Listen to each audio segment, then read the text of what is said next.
Om Shri Krishnaya Paramatmane Namaha. Om Shri Gurubhyo Namaha. Pathanjali Yoga Sutrams. Vibhoothi Paadham, Sutram 41 to 56. Sutram 41. Samana Jayat Jwalanam. By the conquest of the current Samana, he is surrounded by blaze. Whenever he likes, light flashes from his body. Sutram 42. Shrotra Akashayo Sambandha Samyamad Divyam Shrotram. By making samyama on the relation between the ear and the akasa comes divine hearing. There is the akasa, the ether, and the instrument, the ear. By making samyama on them, the yogi gets divine hearing. He hears everything. Anything spoken or sounded miles away, he can hear. Sutram 43.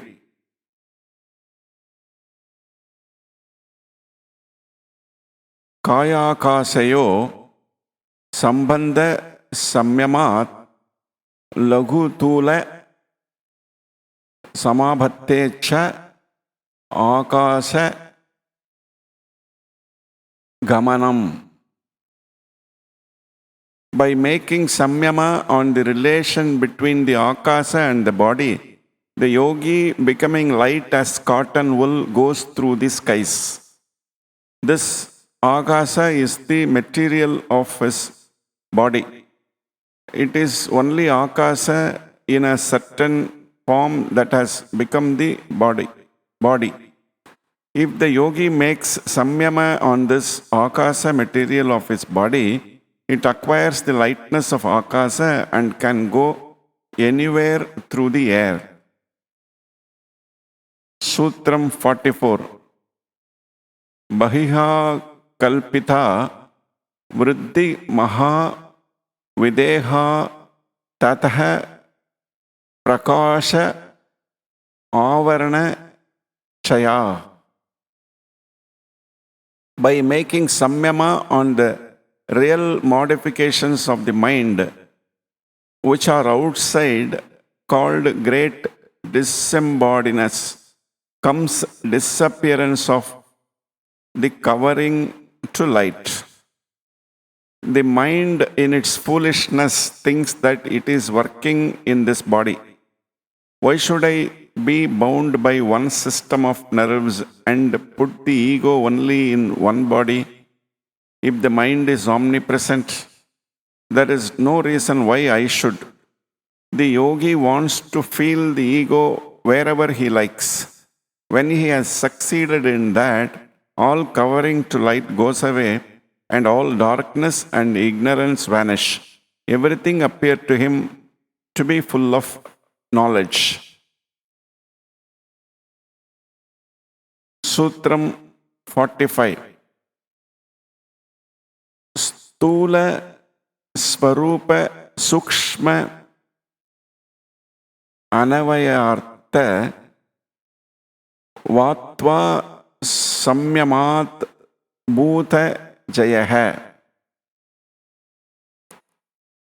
By making samyama on the elements, beginning with the grass and ending with the superfine, comes mastery of the elements. The yogi makes samyama on the elements, first on the gross and then on the finer states. This samyama is taken up more by a sect of Buddhists.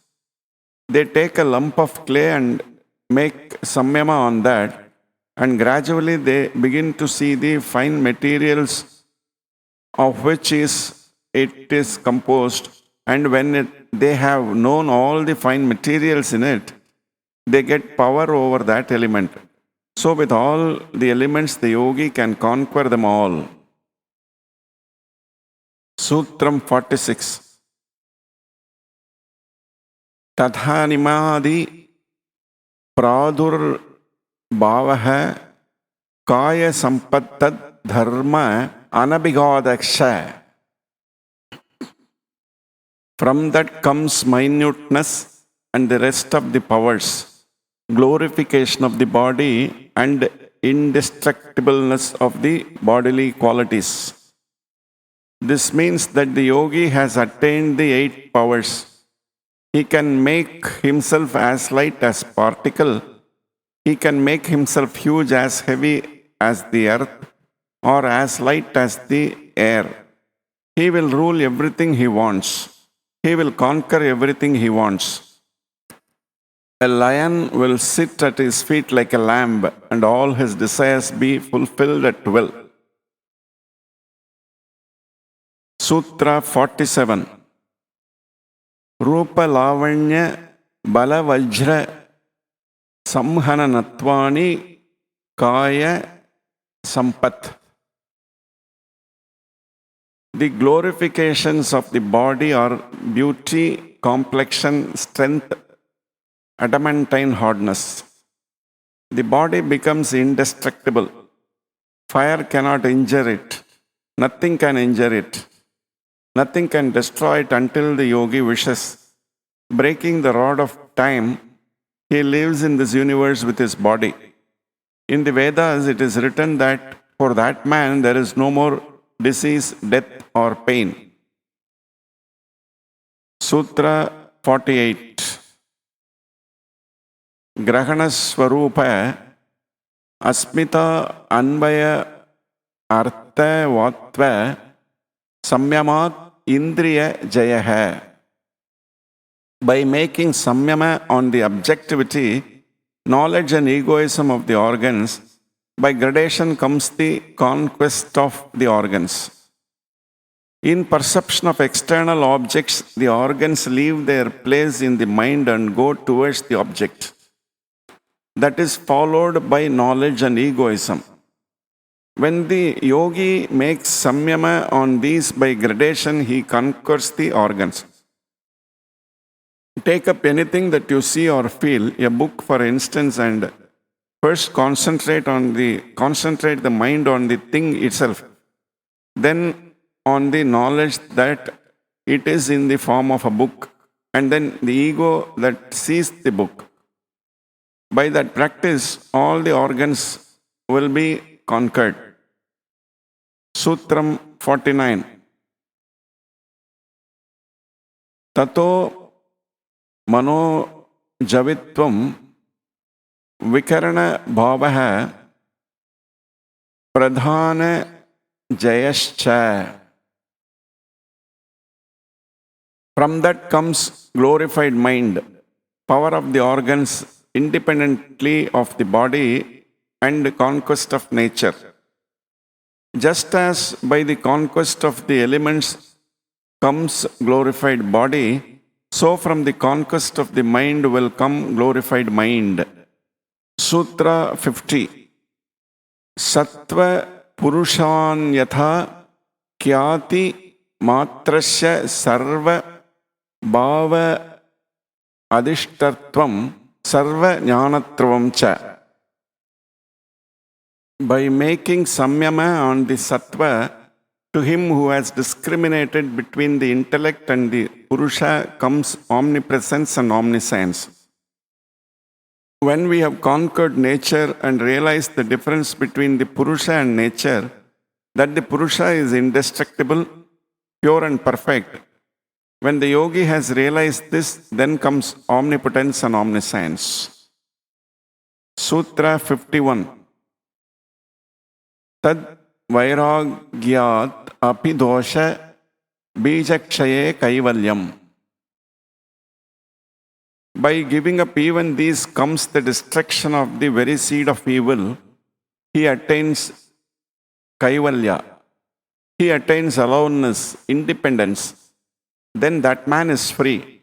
When he gives up even the ideas of omnipotence and omniscience, there will be entire rejection of enjoyment of the temptations from celestial beings. When the yogi has seen all these wonderful powers and rejected them, he reaches the goal. What are all these powers? Simply manifestations. They are no better than dreams. Even omnipotence is a dream. It depends on the mind. So long as there is a mind, it can be understood. But the goal is beyond even the mind. Sutram 52.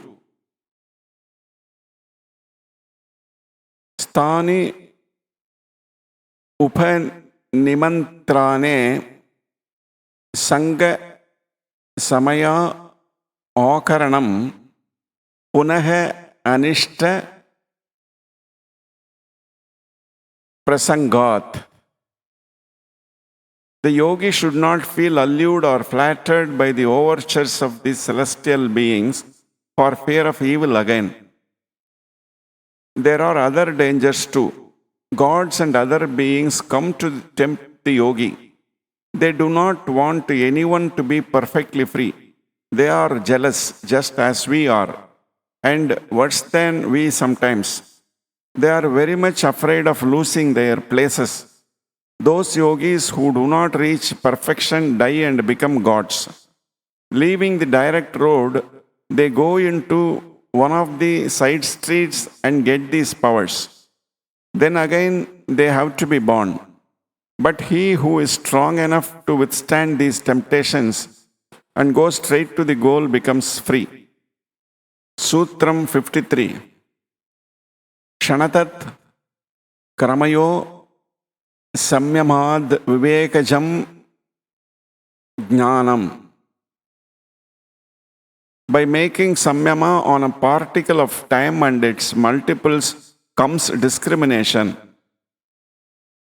How are we to avoid all these things, these devas and heavens and powers? By discrimination, by knowing good from evil. Therefore, a samyama is given by which the power of discrimination can be strengthened.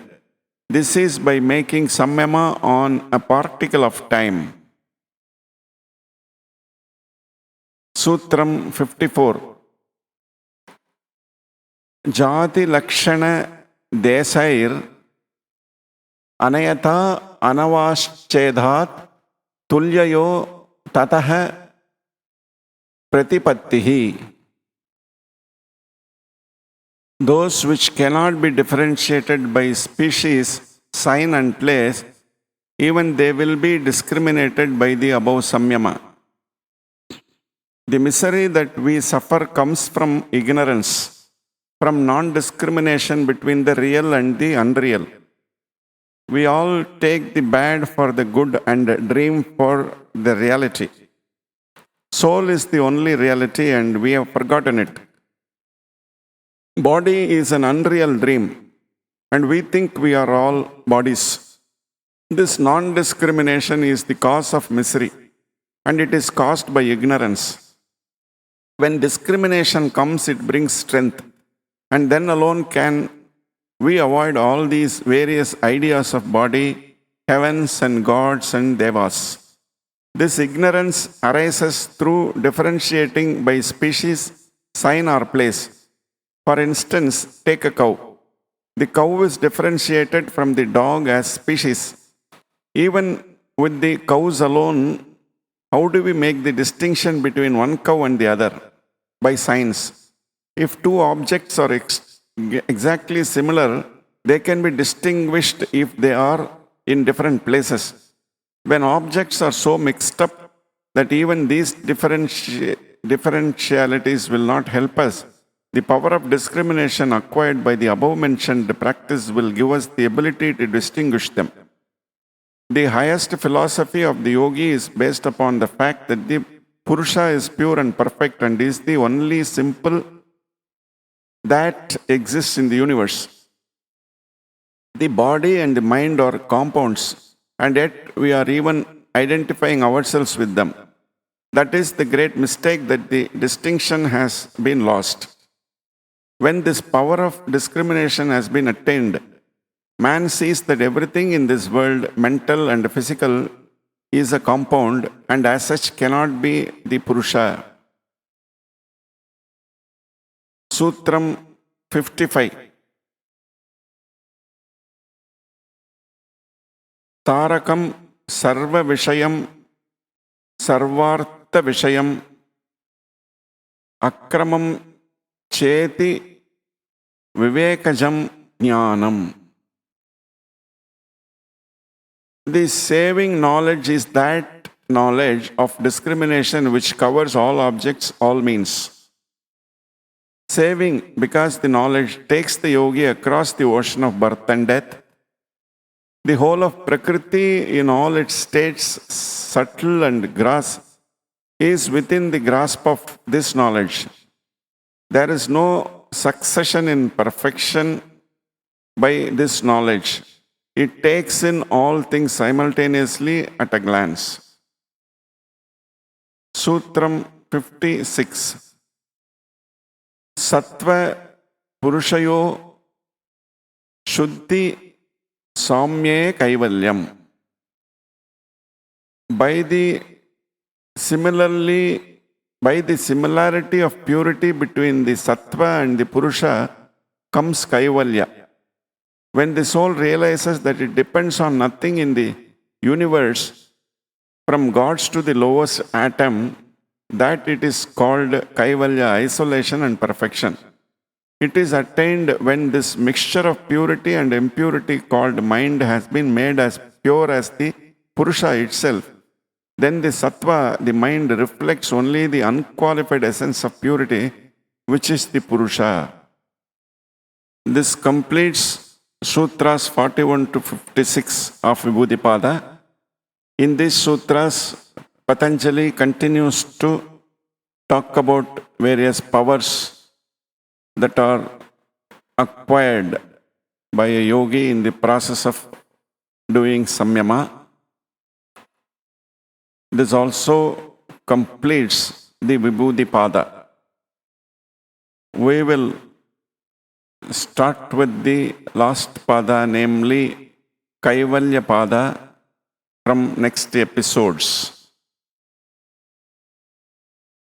Samastaloka Sukhino Bhavantu. Om Shanti Shanti Shanti.